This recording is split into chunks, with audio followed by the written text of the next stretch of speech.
Game খেললে মিলতে পারে প্রেমিকা? কি ভাবছেন মজার ছলে বলা হচ্ছে? এমনই এক ঘটনা ঘটল নদিয়ার শান্তিপুরে। মোবাইলে গেম খেলে বউ নিয়ে আসলো যুবক।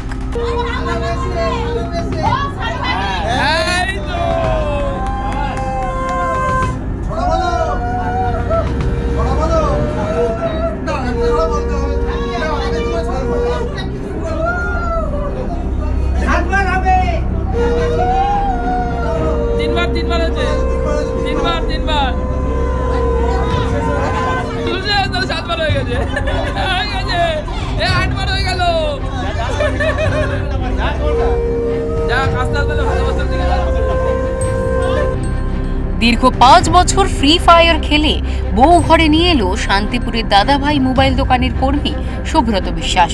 জানা গেছে করোনাকালে ফ্রি ফায়ার গেম খেলার সময় পরিচয় হয় সুব্রত ও প্রীতির। এরপর নাম্বার বিনিময় থেকে গড়ায় বন্ধুত্ব এবং শেষে প্রেম অবধি। তো আমি দাদাভাই মোবাইলে কাজ করতাম, তো লকডাউনের মধ্যে কোনো কাজমাজ কোনো কিছু ছিল না, ওটা টাইম পাস করার জন্য এবারটা তখন গেমটা নতুন উঠেছিল, এবারটা ওই সূত্রে গেমটা খোলা। আচ্ছা, এবারটা খুলে এরকম ফ্রি ফায়ার খেলতাম।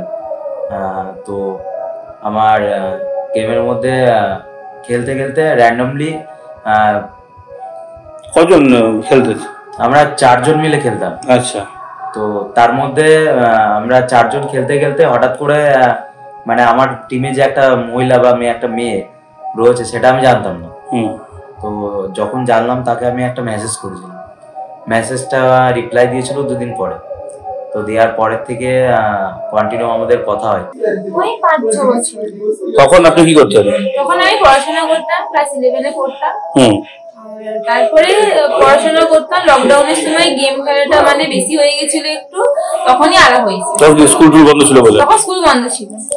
তো খেলতেন যখন, তখন অন্য কোনো মেয়েরা খেলতো নাকি বেশিরভাগ ছেলেরাই খেলতো? না, আমি মেয়েদের সাথে তেমন খেলতাম না, ছেলেদের সাথে খেলতাম না, একা একা খেলতাম। আর আমার ভাই আর ও যে মানে এখন যে আমার হাজবেন্ড, তার সাথেই আমি গেমটা খেলতাম, আর কেউ খেলতো না। আচ্ছা, তো এখন কি গেম বন্ধ না খোলা রয়েছে? এখন গেমটা এখন বন্ধ করে দিয়েছি, কারণ ঘরেরও কাজ করতে হয় আর ওরও সময় হয় না, ওর জন্য গেম খেলা বন্ধ। নদিয়া থেকে সুরজিৎ দাসের রিপোর্ট, ওঙ্কার বাংলা।